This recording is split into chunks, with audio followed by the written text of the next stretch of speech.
Alena, I often say that I know only 2 HR professionals who are serving on boards of directors. You are one of them. It's clear that I have reached a level of professional maturity where I can begin my own journey as a board member. The future depends directly on you. Your voice is listened to. For owners, it is very difficult to believe that a board can be successfully implemented in their company. Yet this is the foundation of any transformation within an organization. It all comes down to communication. I truly want our society to value every profession.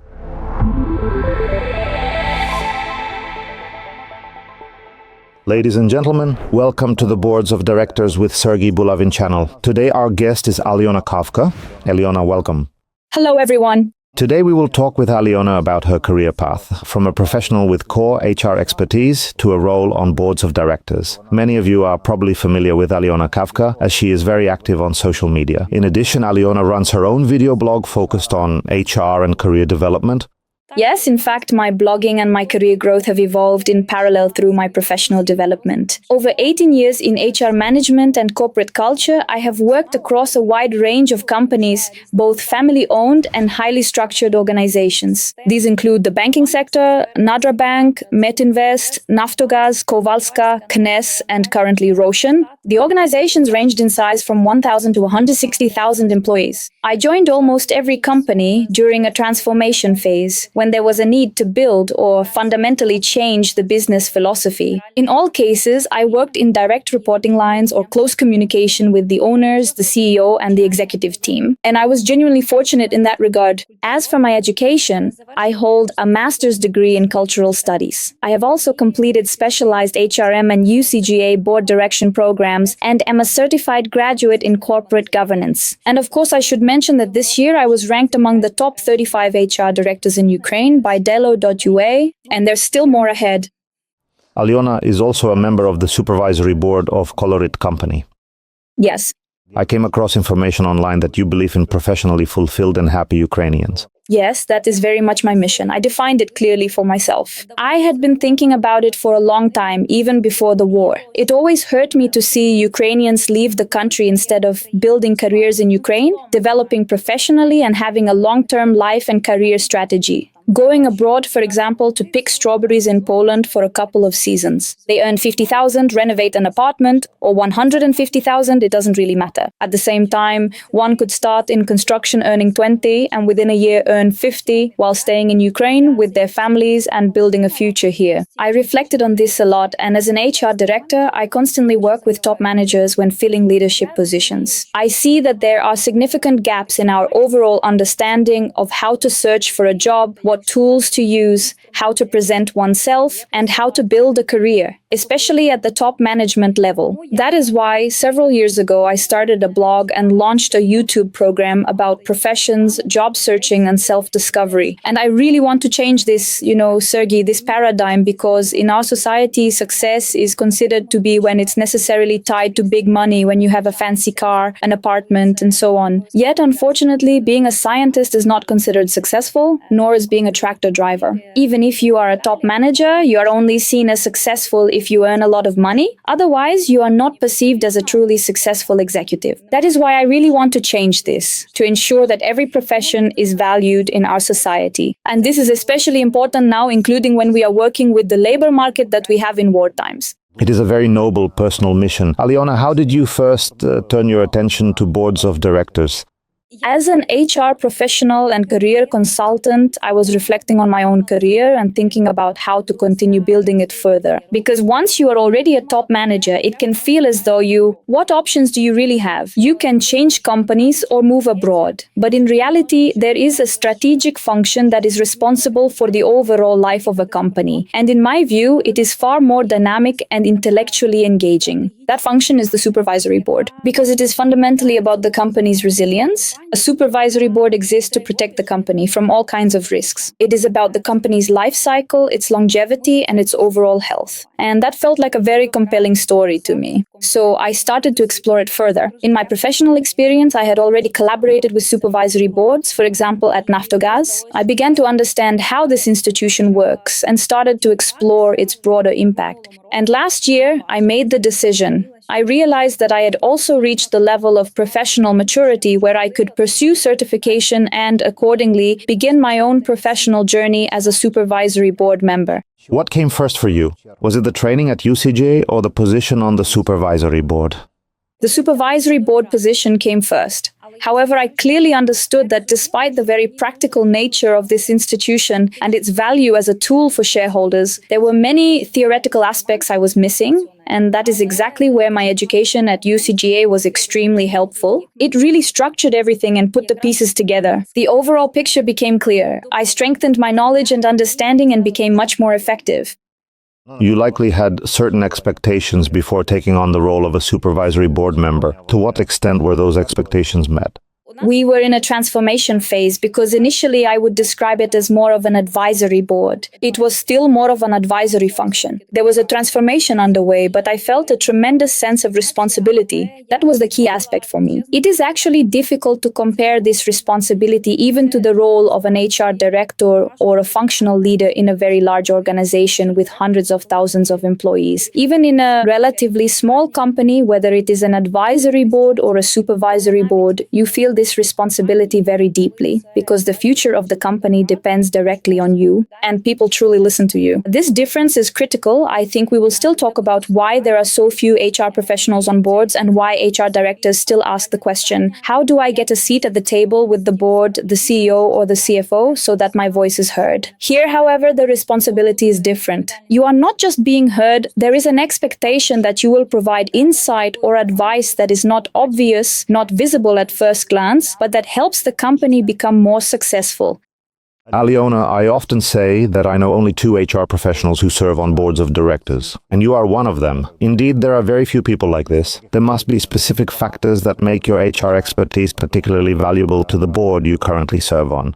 I believe this starts with the owners, the shareholders of companies whose boards include an HR function or a strategic HR perspective. First and foremost, it is about the owners' maturity and their understanding of how HR can contribute. That HR is strategy, ESG, financial health, and the health of the company's capital. In my view, this understanding begins with the owner. More broadly, the idea that organizational health equals financial health and capital sustainability. I encountered this back when I worked at Nadra Bank in 2006 to 2007, when the bank was preparing for an IPO. That was when consultants explained to us that organizational health is, first and foremost, the health and strength of the team. And when serious investors consider entering a company, whether as partners or investors, they always assess this dimension as well. We are no longer talking about transparency, structure, processes, or risk audits, the standard classical elements of corporate governance, but rather about the overall health of the team and the company culture. This is also assessed, and it is assessed financially by investors. Yes, and we all know that culture eats strategy for breakfast.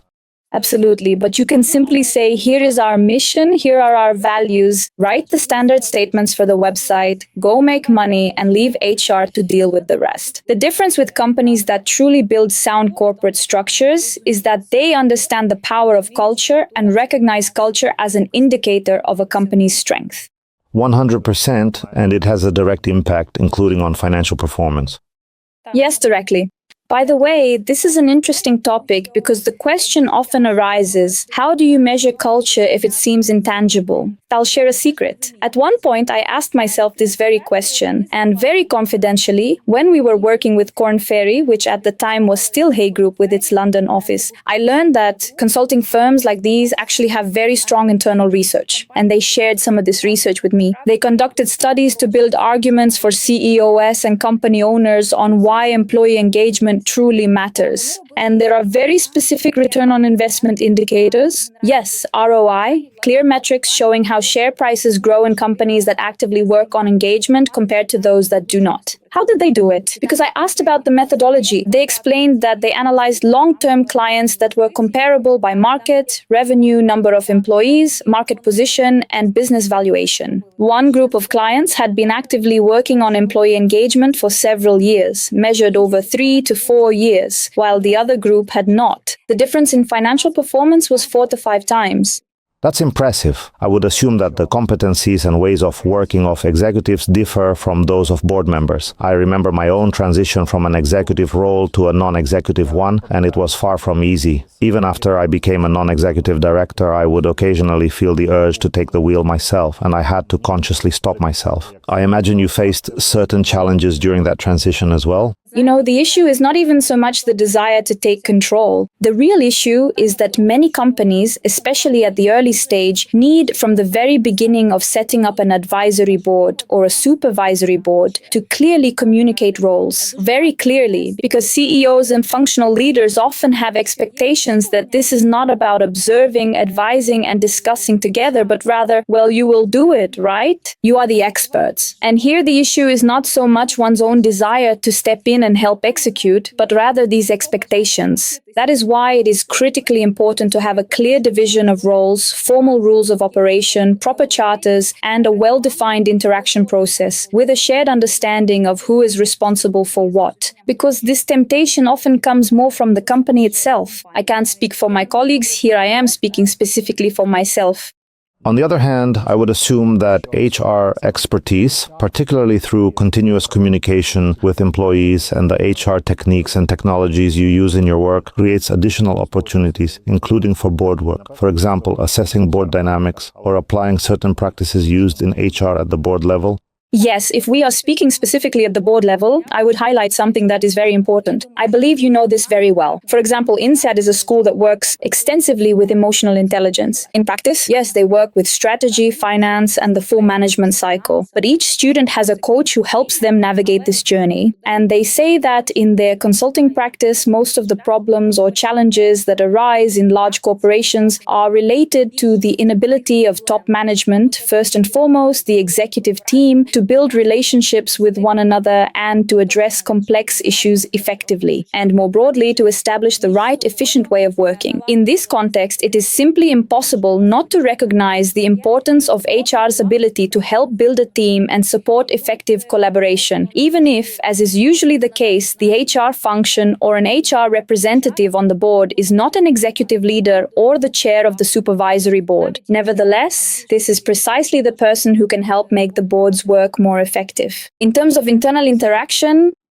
if we look at the current practice of introducing boards in Ukraine, supervisory boards, advisory boards, or so-called custom boards, a category that is now developing very active in Ukraine and includes transitional boards and other formats that sit somewhere between an advisory board and a supervisory board and cover this entire spectrum. You probably have your own view on the current state of affairs and on how useful supervisory, advisory, or other types of boards really are for businesses.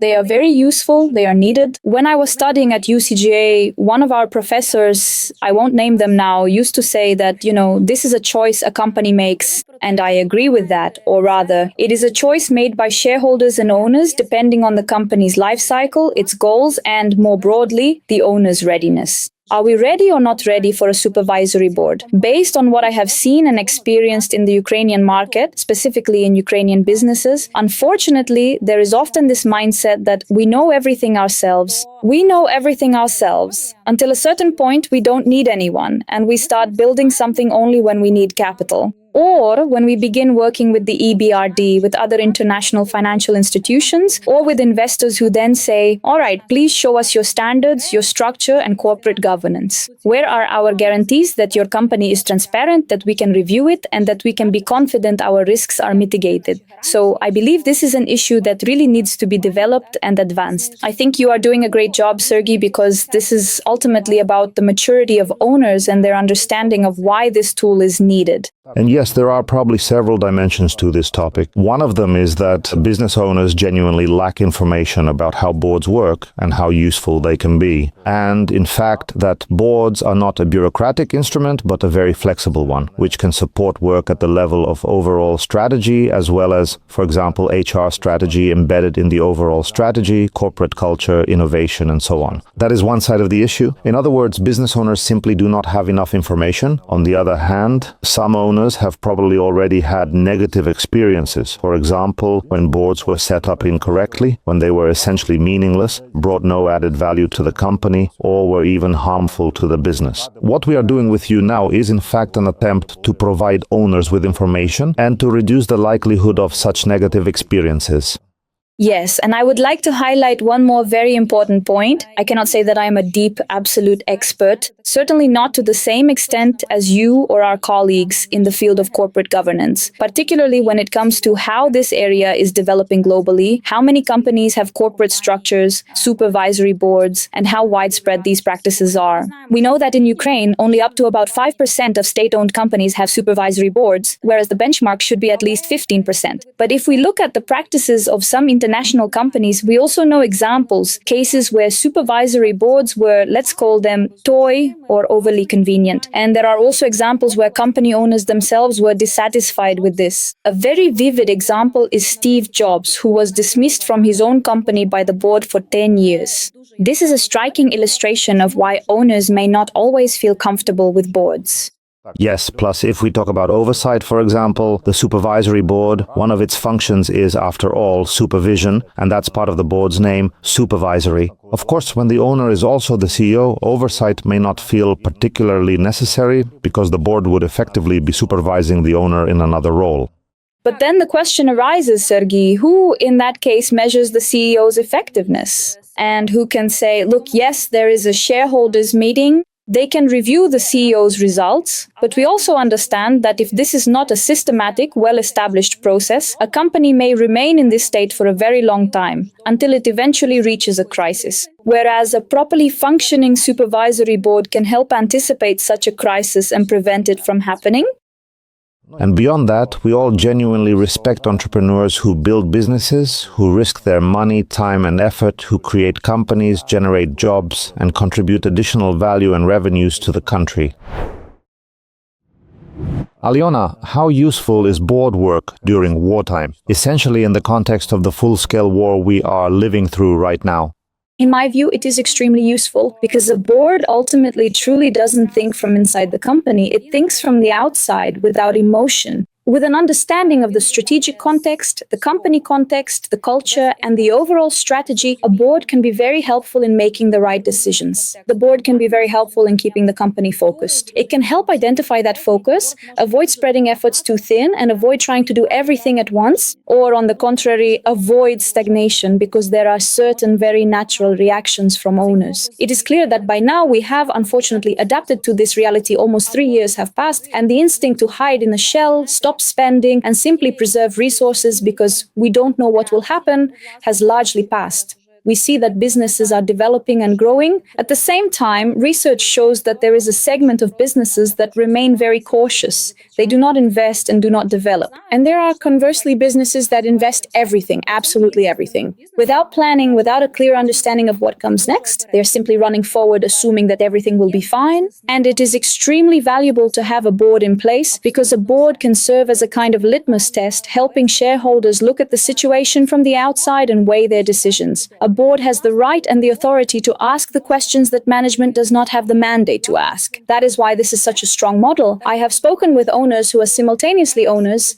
CEOs, and members of the supervisory board, and I asked them why they had established a supervisory board. The answer was, I couldn't get my point across to my partners, and at the same time I wasn't 100% sure that my position was right either. There were 3 of us, and we couldn't agree. Each of us had a different perspective. So we brought in 2 independent members to the supervisory board, and now there are 5 of us. And this has been extremely helpful in reducing stress, approaching decisions in a more balanced way, and avoiding constant internal conflicts. And one more very important point I mentioned earlier, I understand that sometimes I'm not heard simply because I've been working with them for 10 years, and I need someone from the outside. some expert opinion to make sure the message gets through. I say, do you realize that the same dynamic is happening between you as CEO and your top management? And they say, absolutely, we understand. I have a CFO who has been with me for 8 years and I still don't hear him. Then my CFO brings in an expert. But now with the supervisory board in place, this also helps management as well.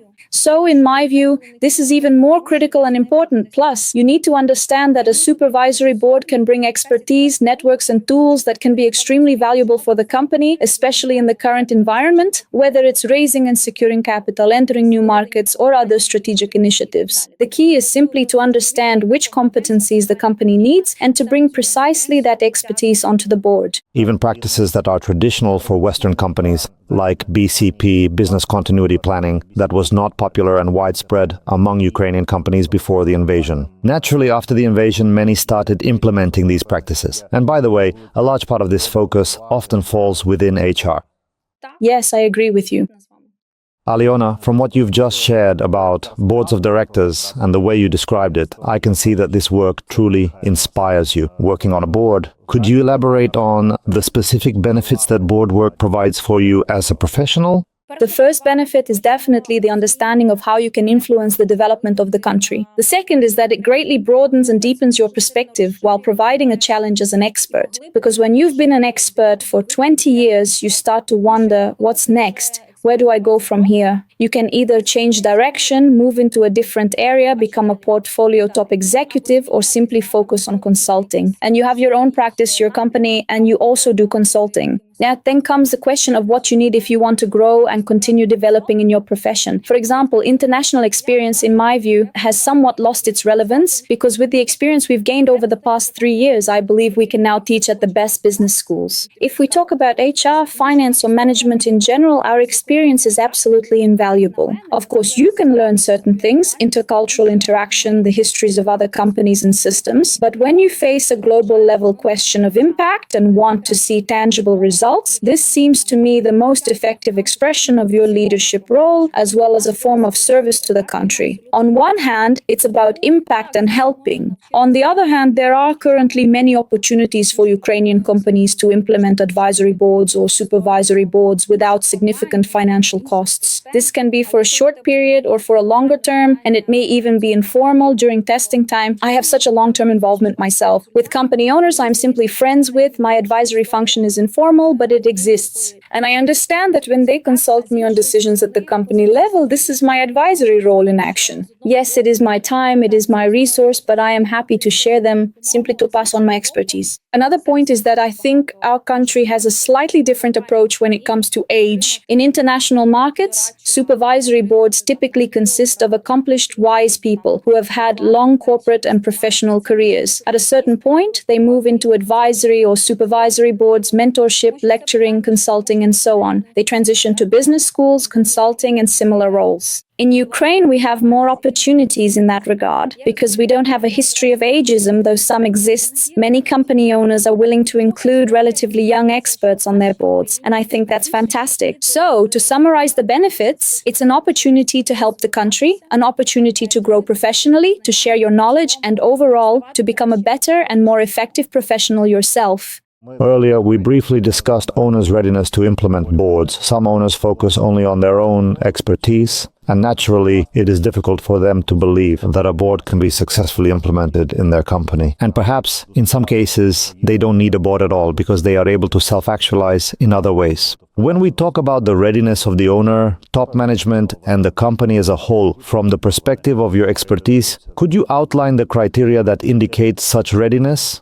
I believe the key criterion is the owner's maturity and their willingness to take a small step back from the company. And it is important to be honest about this, because if the owner is not ready, when a supervisory board is formally established, but the owner becomes the chair of the board and all board members vote exactly as the owner instructs, it is clear that this is not an effective instrument. Therefore, in my view, there are several aspects that I may not have articulated yet. Based on my practice, there are cases where owners are simply not ready, where they are afraid. And this is a very understandable situation. And I believe my colleagues would certainly agree with me and share similar experiences, because whenever changes are about to take place in a company, everyone involved experiences a certain level of stress. The same applies to the owner, especially when they are deeply involved in operational management, because this business is their child. It is truly theirs. Particularly when the owner has only this one business, when it is not a holding company, not a portfolio of multiple businesses or different directions, but this single company, then it becomes especially painful because at some point the board may say, for example, that the time has come to bring in a new CEO. There is also the issue of simple unpreparedness and lack of understanding, which we have already discussed. There is also a lack of understanding of the stage at which the company currently is. And it seems to me that this can be addressed through several factors. First, through a strong strategic HR director within the company, someone who is trusted, who has built relationships, and who is able to communicate their perspective clearly to the leadership. However, the decision to establish a board must ultimately come from the owner or jointly from the shareholders. Second, there must be mandatory development and education. By the way, I would like to say that we have a significant problem in Ukraine in this regard. I speak with my colleagues, directors from various companies, and ask them how things are going on their side. And most owners who are deeply involved in operational management, as well as many CEOs, do not have coaches, psychologists, or anyone who consistently supports and accompanies them. And it seems to me that the supervisory board as a tool is also a very strong solution, because as a rule, these people operate with the mindset of, I can handle it, I can carry everything on my own. The higher you are, the fewer people you have to talk to consult with, or to seek advice from. And this dynamic, especially given that the majority of these leaders are men, certainly does not help the business, because the state of the leader or the owner directly affects the company. So this is also a story about maturity, personal development, and education, whether that is an MBA in Ukraine or abroad, UCGA programs or other executive courses.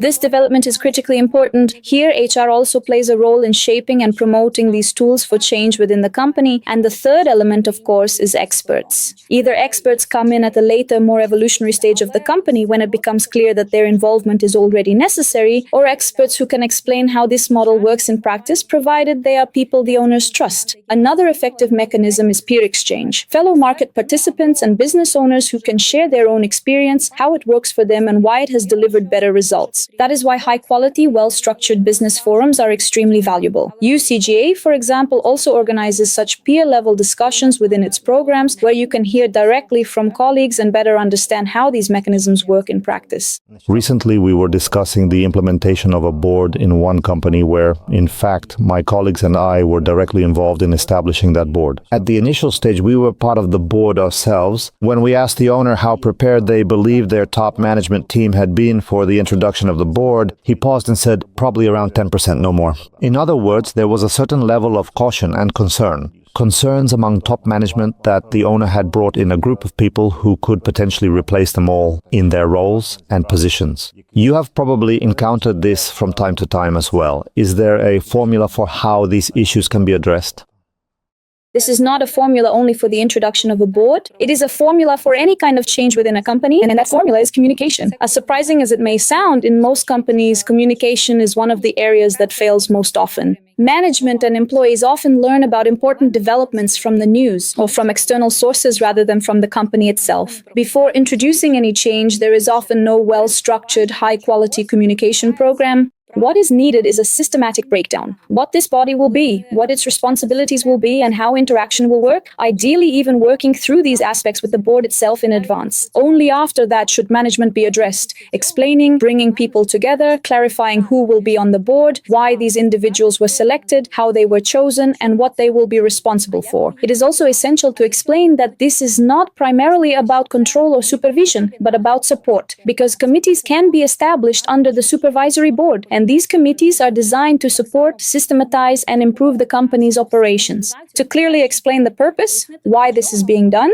why it matters for shareholders, for the company as a whole, for the CEO, for top management, and what it ultimately means for all employees. And this must be communicated to everyone. Every employee in the company needs to understand what this body is, why it has been created, and how interaction with it will take place. This is a preparatory phase. It takes several weeks and involves multiple meetings. It includes structured communications, meetings, internal announcements, and regular updates. And then there must be a clear, concrete operating plan, not a vague one. For example, meetings will be held once a month. During the first phase, say the first 3 months, we may meet once every 2 weeks. This is the plan under which we will operate. We will start by familiarizing ourselves with the company and with its management reporting. The third stage will focus on the company's strategy. As a fourth step, we may conduct an audit of that strategy. Why is this important? Because at each stage, we will have clearly defined outputs, and based on those outputs, we will support you and develop a specific action program. At that point, management clearly understands that, for example, within a month, they need to prepare a defined set of materials for the supervisory board. Yes, the board will provide its assessment, but this is not done in order to dismiss someone afterward.